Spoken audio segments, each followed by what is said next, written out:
Hey friendo, Steve here, and welcome back to my Impact Wrestling review for late October 2017. October 26, 2017. Larson's still not here as usual. You just have me, Steve, and I watched some Impact this morning. I'm about to tell you all about it.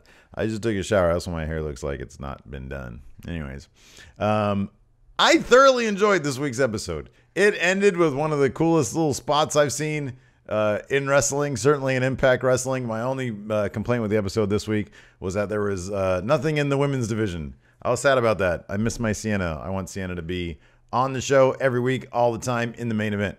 But that didn't happen this week. Instead, they kicked off the show by saying, we're coming to you tonight from 5 different locations around the world. So 4, including the Impact Zone.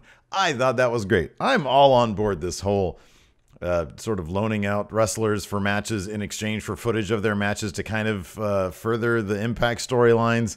So we get to see all sorts of different wrestling. This week we got to see some new stuff from Border City Wrestling? Yeah, Border City Wrestling from Ontario.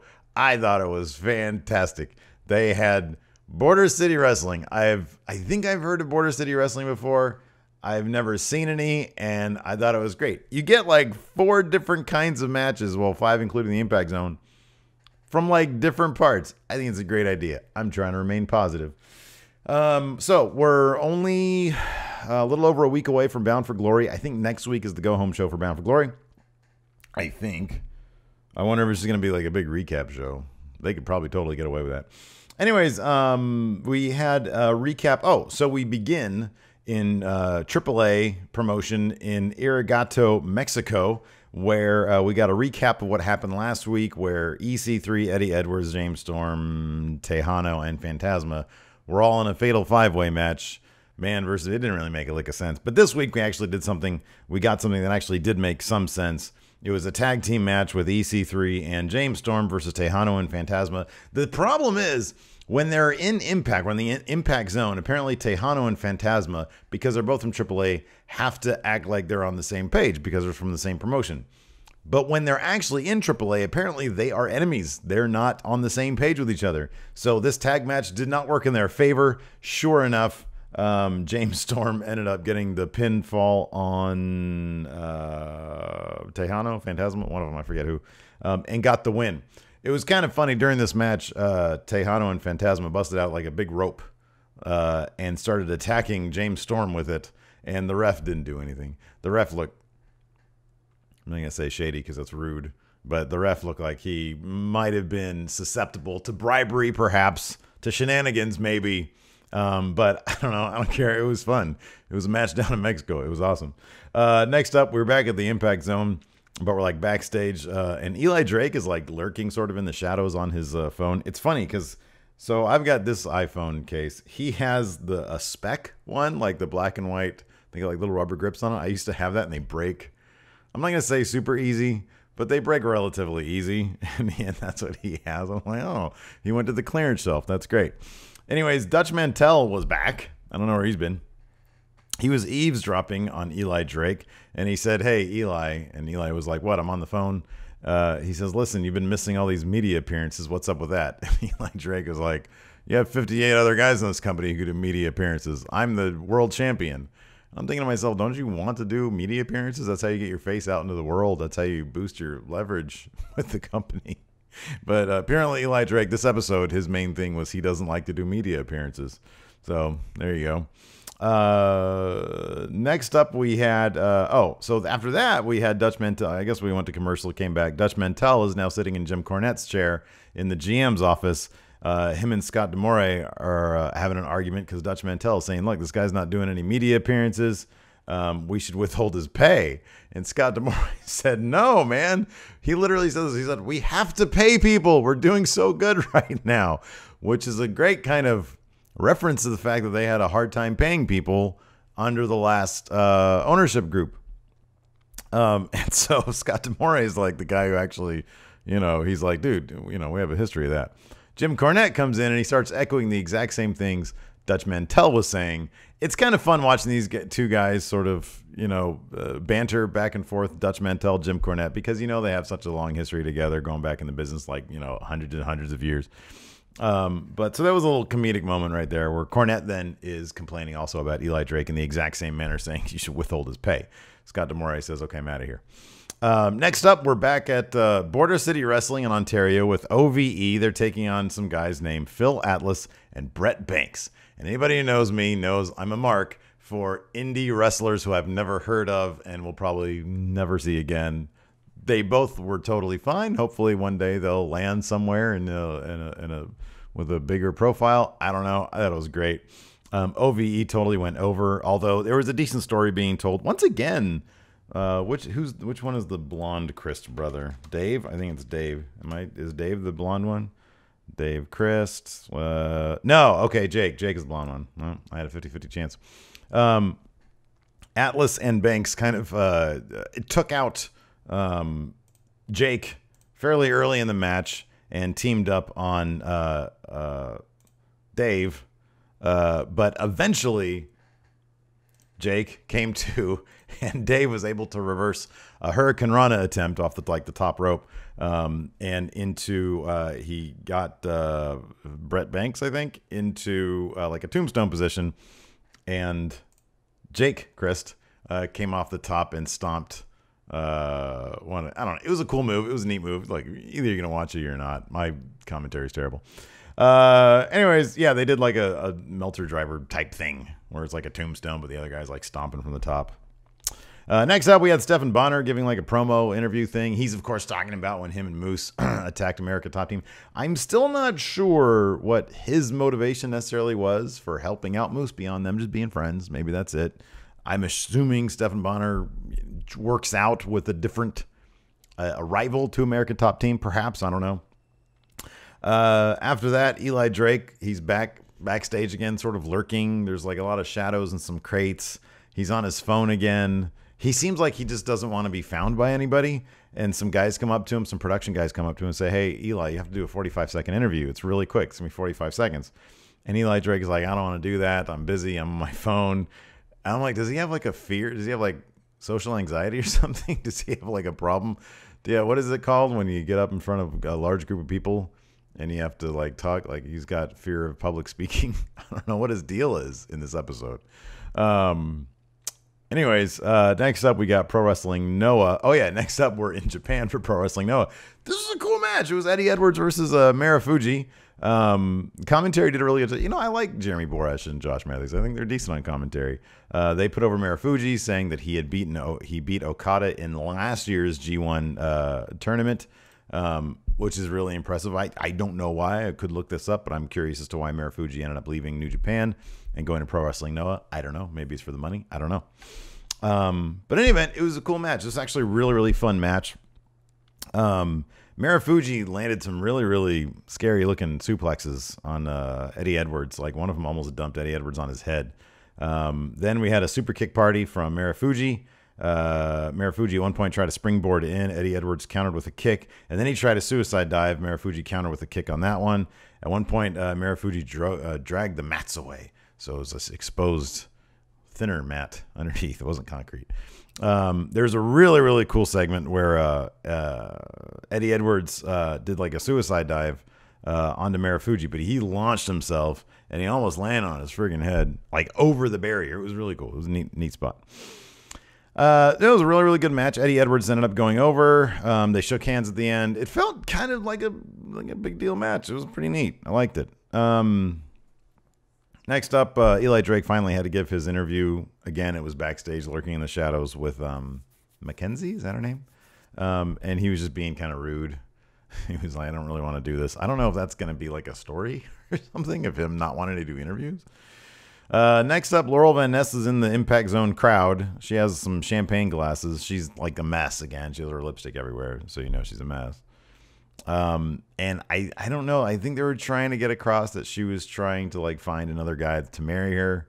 There was zero story there. There was nothing going on. It was just all of a sudden randomness. And then she was like accosting some kid who was giving her like a little kid who was giving her like a thumbs down. I think she was going to try to give him the champagne glass. Anyways, back to Border City Wrestling in Ontario, Canada. They called it an X Division match, but I think X Division matches only take place in Impact Wrestling. But it was a bunch of cruiserweight type guys. It was Petey Williams, Idris Abraham, Tariq, and another guy whose name escaped me, but he looks like a young lion. I swear he's probably on excursion. I don't know if young lions maintain their young lion lack of actual ring gear while they're on excursion. I don't know that much about it. But he was wearing young lion gear. It was just, a young Japanese dude who had on young lion gear. I forget his name. Anyways, they were all in a fatal four-way. Surprise, surprise, the guy with the Canadian Destroyer won with the Canadian Destroyer. It's a rad move. One of the best moves in all of wrestling. Next up, we had Chris Adonis and Eli Drake, the tag team action taking on Johnny Mundo. I'm not going to call him Johnny Impact. Johnny Mundo and Garza Jr. It was fine. It was what it was. Chris Adonis, he's so slow, but I like him. He's funny. He makes me laugh. Garza Jr. does the stripper pants thing, which Eli Drake's reaction to was actually pretty funny. He looked really grossed out by it. But Johnny Mundo ended up getting the pin on Chris Adonis. Good for him. I don't see him. I mean, I don't even know if they figured out Bound for Glory yet. If Johnny Mundo has signed a long-term deal with Impact, then maybe they'll put the title on him. I could see that as being a thing. Otherwise, I feel like they probably have some stability with Eli Drake, and why not just run with him through or past Bound for Glory? It would help the next set of TV tapings, given that they're going to be in a different location, not at the Impact Zone, in Ontario somewhere. So I imagine they're going to have a new kind of setup. I think it would probably help the transition in terms of storylines and stuff if they keep the titles on the people who have the titles now, for the most part, if that makes any sense. So, because I don't know what it's going to look like when they're filming up in Canada. Let's see here. Next up, we are in the Crash, Conan's promotion in Tijuana, Mexico. Trevor Lee is there, and he once again is the jewel of Impact Wrestling. He is fantastic. There was this whole montage of him at the facility where they filmed the Crash stuff, the arena, and he was trying to talk to people. He was looking for the promoter. He had all sorts of great witty one-liners. At one point, he said, something about this place just weirds me out. I don't know. Trevor Lee is great. He is fantastic. If you ever have a chance to watch like a Trevor Lee match, he's great. Anyways, he ended up taking on a guy named Ultimo Ninja, which is a great name, and ended up beating Ultimo Ninja, which is awesome. Trevor Lee's great. Watch him. Another segment with Global Forged, where they are training people at some wrestling school, and you can watch the rest at Impact Wrestling, whatever their website is. It was very short again. I was disappointed. I won like a whole segment. All right, next up we had Moose's friend and fellow America top team guy, Big Mo. King Mo, saying that he was giving his motivation as to why he sucker punched Moose. He was like, I saw him coming in. I saw him push my friend Dan Lambert, and then he walked in. The thing that he seemed to have the biggest problem about is that he came in to the cage. Moose came into the cage with his shoes on still, which, I mean, it's a valid point, I guess. So he was saying that's why, and then Moose pushed me, and then I punched him. And so, he was explaining his motivation. That was some foreshadowing for something to come later. The backstage stuff with Eli Drake and Dutch Mantell earlier, and Eli Drake throughout the whole thing. In my opinion, it is far superior to the way WWE does. I know I've said this before, and I've always thought this about TNA when it was TNA, how they do it much more naturally. It's like it's not scripted. They just tell them to get to the point.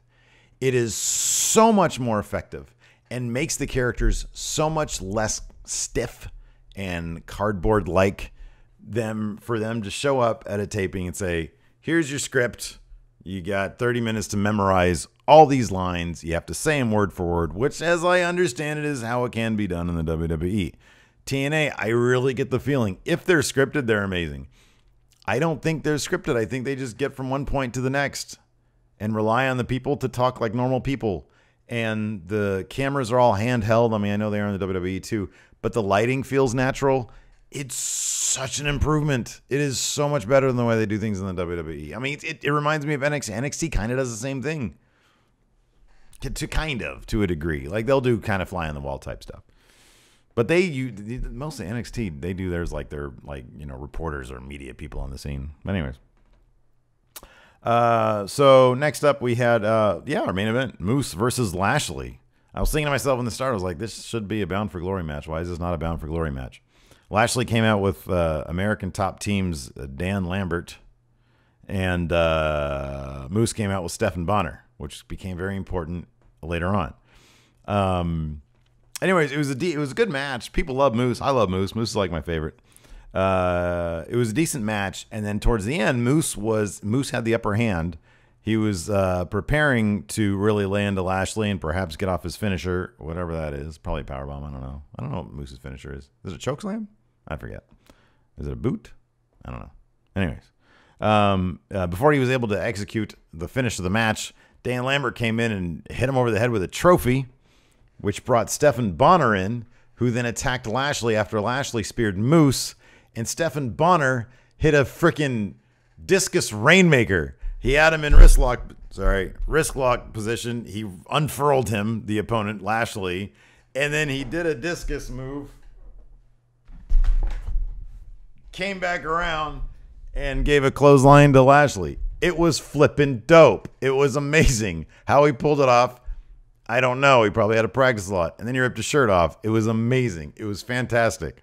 The funniest thing about this, though, is, I'm not saying that was funny. I legitimately marked out. I thought it was a really cool moment.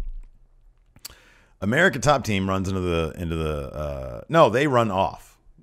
No, wait. While they're trying to attack Moose, they're in the ring. And there's like four other guys. There's like four guys, and then Dan Lambert, and then Lashley. One of the guys, now 3 out of the 4 guys are very impressive looking. There's 2 big meaty dudes, with like giant muscles. There's one guy who I forget what his name is. I know he's a UFC guy, but he's even kind of cut. I think he's like a lighter weight guy, but he's like, he's still kind of cut. None of those guys take their shirts off. The skinniest looking dude, who granted is probably a real fighter, could probably take me down in a heartbeat and beat my ass, but he looks like he's built like a stick, like a twig. And he's the guy that takes his shirt off. And I'm pretty sure it's meant to be for comedic effect. I'm pretty sure this guy is not trying to act like he is a big, giant, muscular guy. It's probably kind of tongue-in-cheek. These guys, when they raided the ring, they all had smiles on their faces because I think they're legitimately having a good time with this. And it's a decent angle. It's like actually a pretty good angle. But the skinniest dude comes in and takes his shirt off, and he's the guy that Moose then power bombs to the outside of the ring onto the rest of American Top Team once they all sort of run off. I don't know. I thought it was funny. I thought it was effective. I thought it was entertaining. And I just like that the one guy who probably shouldn't take his shirt off is the guy that took his shirt off, and he's as skinny as can be, and he's all like flexing and like yelling and stuff. But I don't know. It's a really good angle. It's very entertaining. I think it's great. And yeah, I don't know. It's a high point for Impact Wrestling in these times of trouble with the whole Jeff Jarrett. Global Force Wrestling is now officially out of Impact Wrestling, and Jeff Jarrett's in rehab. So there's a lot of really good stuff that I'm actually really sort of growing onto Impact. I just really hope that they can keep their business dealings, above the sea level, if you know what I mean. And then Moose got on the mic and he called out Lashley and King Mo and said, "You guys take on me and Stephen Bonner in 6 sides of steel at Bound for Glory. I hope I get to see another one of those Stephen Bonner discus rainmakers." I think it was fantastic. Anyways, after that, there was like a really quick LAX promo. I think they just needed to fill a minute or something, so they threw some video together.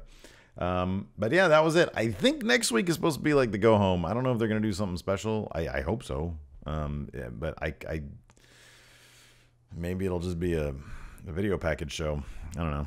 Anyways, that's it for my Impact Wrestling review for the week. Leave your comments in the comment section where they belong. And until next time, we'll talk to you guys later.